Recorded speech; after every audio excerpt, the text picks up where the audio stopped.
This is Orson Welles, speaking from London.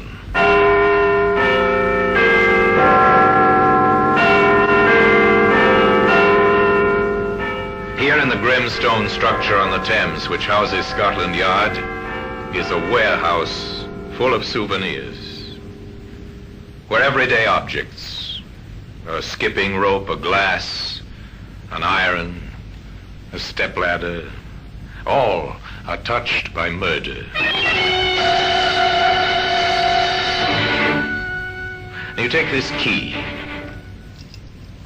This was on the floor beside the body, sir. A door key, the kind that fits only one lock.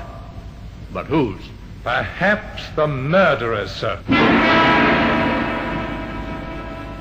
Today, this key can be seen in the Black Museum.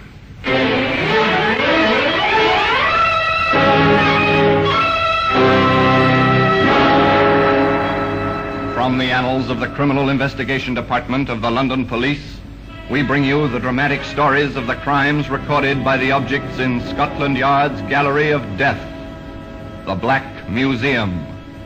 In just a moment, you will hear The Black Museum, starring Orson Welles.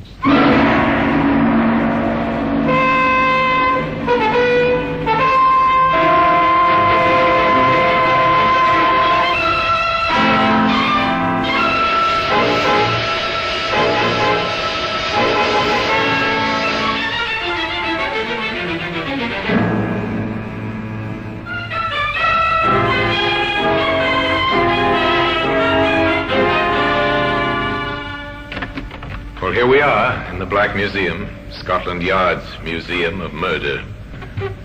Here lies death, arranged neatly on the shelves and tables open to your view. Now, here's a spoon. It's a simple household spoon. Our murderer was meticulous. With this, he measured out a careful dose of poison.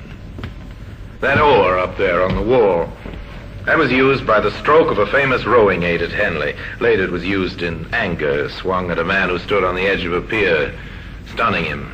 The man drowned in the Thames very quickly. Here we are. Here's the key. An ordinary key. The kind used to open most of the front doors in London. Once this key was in the pocket of a man who was waiting for another in his room at the Kingsley Arms Hotel in Surrey. Regan? Oh, I'm sorry. Excuse me, sir. I'll just turn the bed down. Certainly. I'm waiting for Mr. Regan. You don't happen to know what time he'll be back, do you? No, sir, but if you wait here, you're sure to catch him. Thanks, I will. I particularly want to see him. The conversation lapsed. The visitor sat down again. The maid completed her work and left, stealing a glance at the young man as she closed the door behind her. Night fell. Lights came on in the guest bedrooms. But in one room, the number on the door was 22. A man sat alone in the darkness, waiting. The night passed, and morning came. In the hotel, there were beds to be made, rooms to tidy.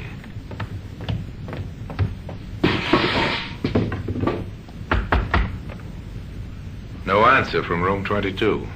The maid was pleased her work could be accomplished without interruption. She was thinking of this as she opened the door. Stepped in. The bed was unused, turned down just as she'd left it. Sunlight was flooding through the two windows, and on the floor, a man lay dead.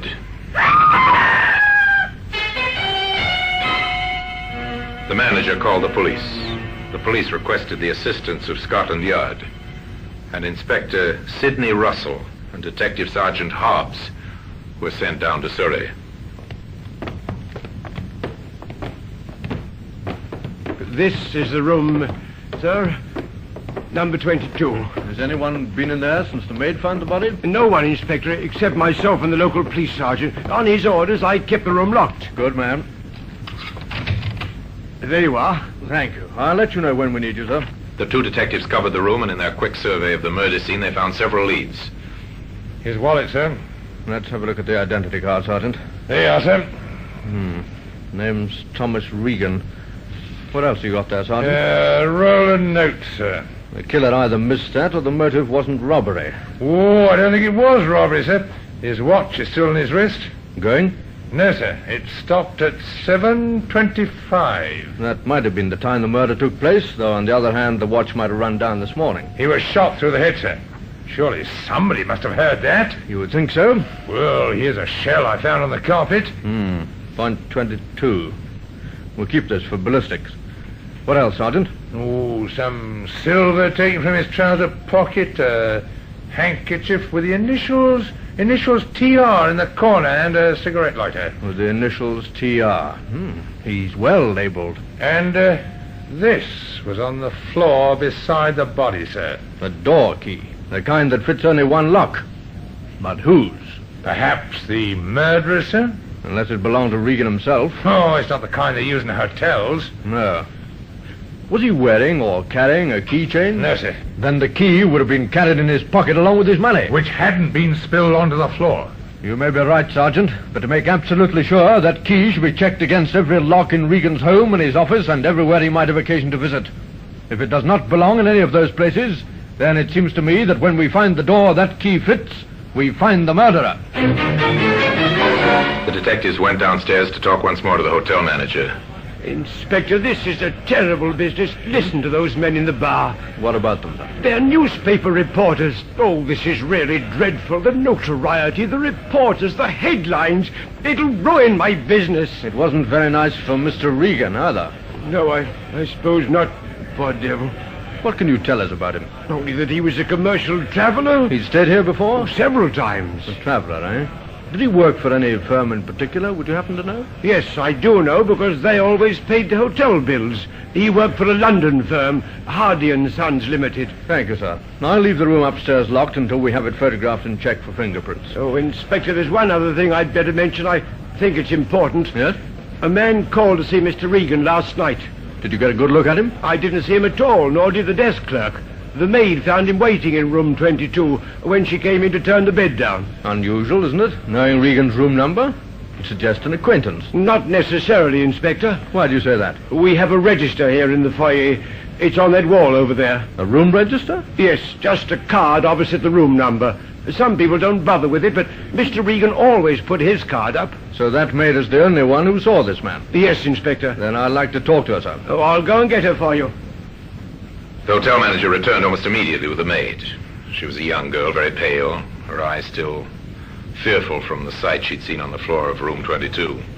Annie Mitchell, Inspector. How do you do, Annie? This is Inspector Russell from Scotland Yard. How do you do, sir? Annie, what time did you turn down the bed in room 22 last night? It was going on for 6, sir. And I believe Mr. Regan was not in his room. No, sir, but there was a man there. Could you describe him to me? Well, he was tall, fairly young-looking, and dark hair. He spoke educated-like. I see. What did he say? Just that he was waiting for Mr. Regan, and he particularly wanted to see him. Tell me, would you know this man if you saw him again? Yes, I think I would.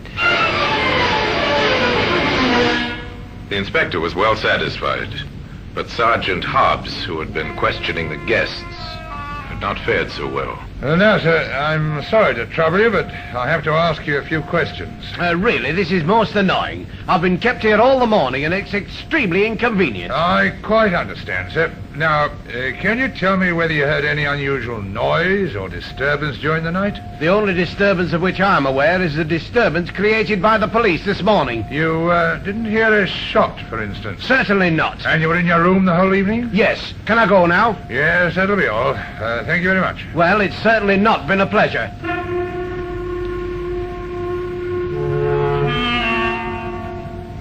It seems nobody heard a shot last night, sir. Nobody at all. Not a single guest, even those occupying adjoining rooms. That's funny.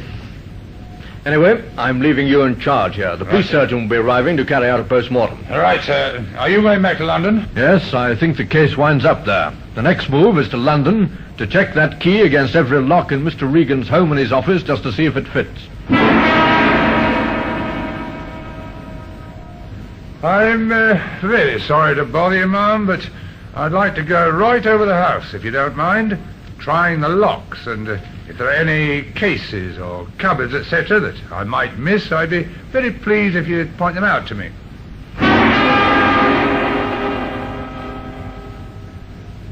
I've come along to see if you can help me, sir, in connection with Mr. Regan.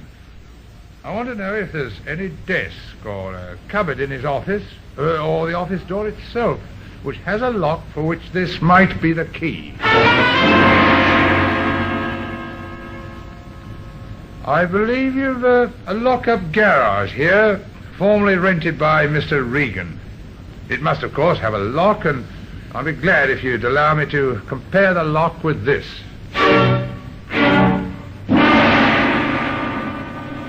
No, sir. I've checked every conceivable place connected with Regan, and the answer's the same everywhere. The key does not belong. In that case, we have our answer. Somewhere, someplace, Sergeant, there is a door, and behind that door we'll find the murderer.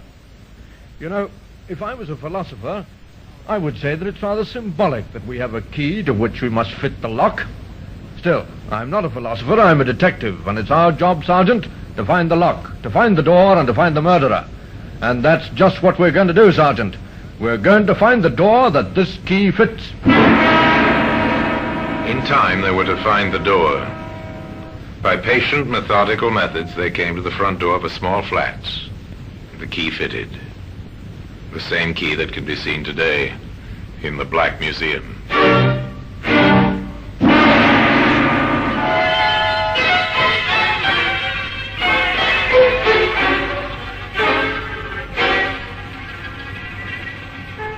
Inspector Russell went back to London, certain that the crime had motive, and that the motive would only be found by a search into the habits and associations of Thomas Regan. His first call was to the offices of Hardy & Sons, Limited, where he was speedily ushered into the presence of the reigning Mr. Hardy. Come in, Inspector. Sit down. Thank you, sir. Shocking business. Now, who could have wanted to kill poor Regan? That's what we're trying to find out. Of course. Shocking. One of our best travelers. What do you know of his personal life, Mr. Hardy? I may be able to help you there, Inspector. I believe in taking an interest in my employees. I've always encouraged them to bring their troubles to me. And Regan had troubles? Yes. He was a bachelor. Rather a gay one at times. I suspect he was having trouble over a woman. Yes? A married woman. She kept on ringing up to speak to him, and the thing spread in the office. He was rather embarrassed and slightly worried about it all. Do you happen to know the woman's name, Mr. Hardy? I'm afraid I can't help you there, Inspector, though, wait a minute. Yes? He did mention something. That's right. I've got it now. He didn't want to tell me her name. That's a pity. But in admitting she was married, he did tell me that her husband was a doctor on hospital duty. A doctor? Yes, and one other thing I recollect. He mentioned her first name. It was Lyndall. And I have information that the man we want to interview is young. That suggests a hospital intern. Yes, with a wife named Lyndall. Not very much to go on, Inspector. It might be quite a help. He never told you, I suppose, whether it was a London hospital or not? He never said so, but I'm quite sure it would be. At least the wife lives in London. What makes you think that? Well, the number of telephone calls that woman made to Regan. Nobody could afford that many trunk line calls. So they began in London, St. Bartholomew's Hospital. An intern or a young doctor whose wife's name is Lyndall. The registrars of the big hospitals consulted their records, made special inquiries. St. Thomas's, Westminster, Guy's. Each one of them returned to shake his head. There are several hundred hospitals in the London area. Big general hospitals, small private nursing homes, special hospitals, children's hospitals, maternity, infectious, orthopedic hospitals. At the first 42, they drew a blank. Then, at the London Royal Hospital at last. A young intern whose wife's name's Lyndall. That's a funny one, Inspector. It's all the information we have, Doctor. It's useless to ask, I suppose, whether you might have this man on your staff. But we do have him. What? Well, at any rate, one of our interns has a wife named Lyndall, Dr. Bowen. Dr. Felix Bowen. I'll send for him, shall I? No, wait, Doctor. Could you give me some idea what this Dr. Bowen looks like? Yes, I think so. He's young, 31, I think. Quite tall, dark hair. Would you have his address here in your records, Doctor? Certainly. I'll get it for you, Inspector. Thank you. And shall I send for Dr. Bowen? No, I don't want to see him just now, and I don't want it known that any inquiries have been made about him. Very well, you can depend on me. Is he in some kind of trouble? Nothing to worry about just yet, sir. Now, if you'll get me that address... Patience had paid off. The 43rd Hospital. Now, to interview Lyndall Bowen. Inspector Russell went to the address. He'd been given a small flat in a good residential district. The lock on the door fascinated him. The urge to try out the key in his pocket was almost overwhelming. But instead, he knocked.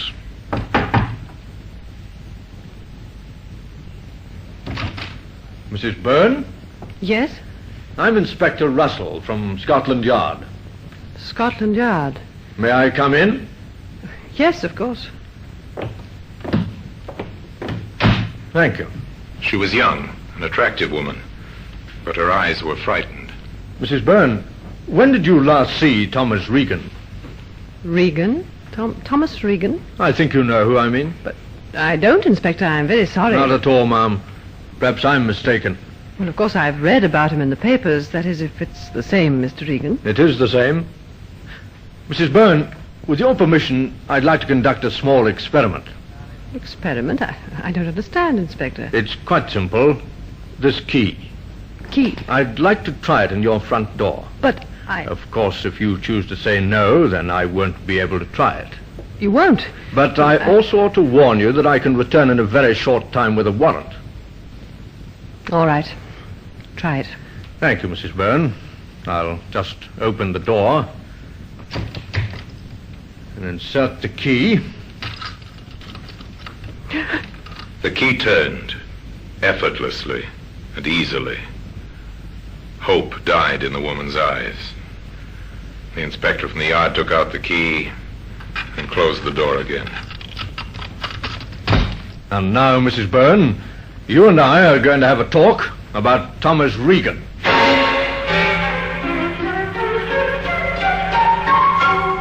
That afternoon, several significant events took place. A gun was found beneath a pile of medical books. It was taken to Scotland Yard to the ballistics expert there.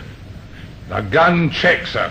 That's the murder weapon right enough. Little wonder nobody heard the shot in the hotel. It's fitted with a silencer. A silencer. Evidence of premeditation. Late that afternoon, the record of its purchase was uncovered. The second significant event. The gun was bought at a shop in the Soho district, sir. A second-hand shop 2 weeks ago. By whom, Sergeant? The description covers Dr. Felix Bowen.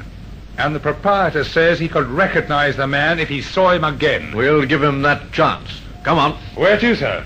The hospital. To pick up Bowen. The third event was Bowen's flight across London. Somehow, in some way, the doctor learned of the net that was closing about him and made a run for it. He was gone when the detectives reached the London Royal Hospital. They drove to his home, but he wasn't there. Now, across England, the vast network of police communications went into action. The teletype carried the news of the fugitive. Central to all stations. General alarm for one Dr. Felix Bowen, age about 31, 6 feet tall, dark hair. Educated voice, quietly spoken. Wanted on suspicion of murder.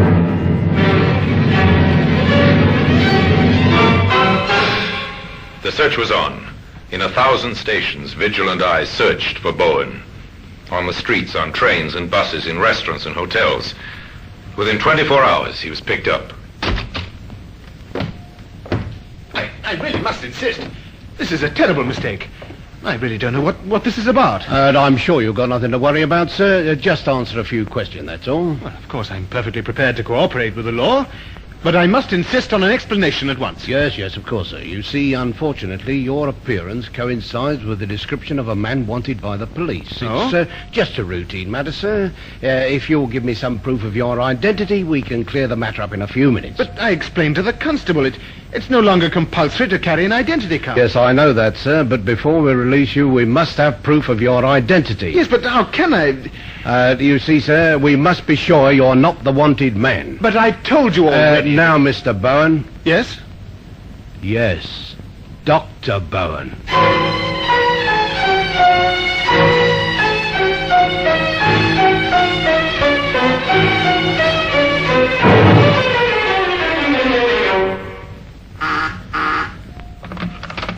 Inspector Russell?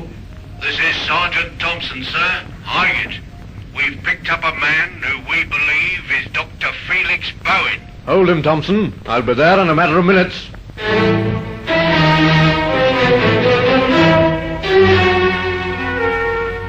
It was Bowen, right enough. But if Inspector Russell hoped for an easy confession, he was disappointed. The doctor was defiant and tight-lipped. I know nothing, I tell you, nothing whatever. This whole thing is an outrage. I must remind you, sir, that your wife has made certain admissions. My wife? What has she told you? That she and Regan were having a love affair. That you found out. And the day before last, you went down to Surrey to see Regan. You returned late that night. Did I? And under a pile of medical books in your bookcase, we found the gun you used. The game's up, Bowen. The game is never up, Inspector, until it's lost. The evidence they had accumulated was impressive. But juries are cautious, and defense counsels are often very smart. There had to be no loopholes. There had to be complete corroborating evidence. I think we've got our man all right. The next thing is to prove it beyond all shadow of doubt. What's the next move then, sir? Well, Sergeant, there's one person who got more than a passing glimpse of the murderer. Oh, you mean Annie, the maid at the hotel? Right. We'll see how Mr. Bowen fares on an identification parade. I have a feeling he won't fare too well. Now, Annie, I expect you've heard of an identification parade. Yes, sir, like they have on the films. That's right, Annie, but this is not a film. This is the real thing. Before we go into the next room, I want to impress on you how important it is that you make no mistake. A man's life may depend on your judgment. So when you answer me, make sure, absolutely sure, beyond any shadow of doubt, the man you identify is the man you saw on the night of the murder. Yes, sir. Right then. Now, in the next room, there are 8 men. I want you to follow me into the room, take a good look at each of them, and see if you can pick out from amongst them the man you saw in room 22 waiting for Mr. Regan. Very well, sir.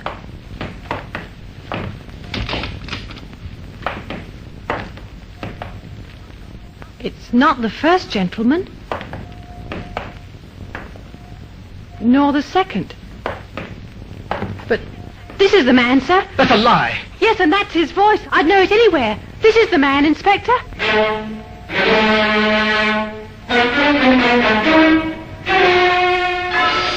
Well, Mr. Bowen, would you like to make a statement to us now? I have nothing to say, except that I doubt that the evidence of a silly maid is likely to give you a conviction, Inspector, whatever you may think. We're depending on more than that, Mr. Bowen. There are other witnesses, including a silent witness, a door key. That was careless of you, Mr. Bowen. Very careless indeed. Bowen was identified also by the owner of the second-hand shop as being the man who had bought the gun some 2 weeks before. With that, the case was complete. A door key had helped to find a murderer, and that self-same key can be seen today in the Black Museum.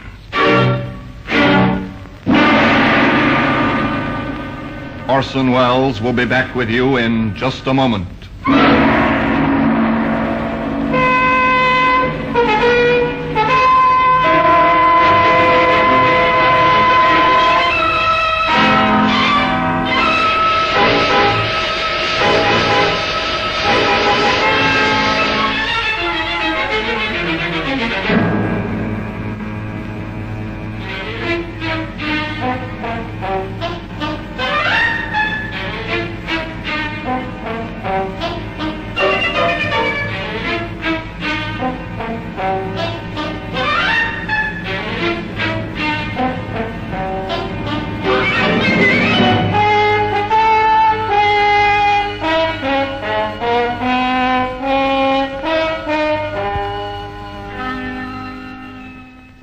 Now here in person is Orson Welles. Bowen killed the man who had stolen the affections of his wife. His was not a clever crime. It was premeditated, without a doubt, but clumsily conceived. For the young doctor was no student of the art of murder. Yet he might have escaped justice had not a key fallen from his pocket. A key which ultimately brought the police to his front door. And now, until we meet next time in the same place, and I tell you another story about the Black Museum, I remain, as always, obediently yours.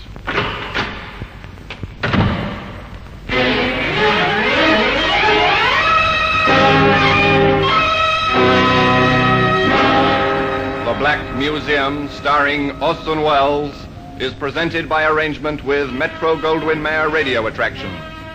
The program is written by Creswick Jenkinson, with music composed and conducted by Sidney Torch. Produced by Harry Allen Towers.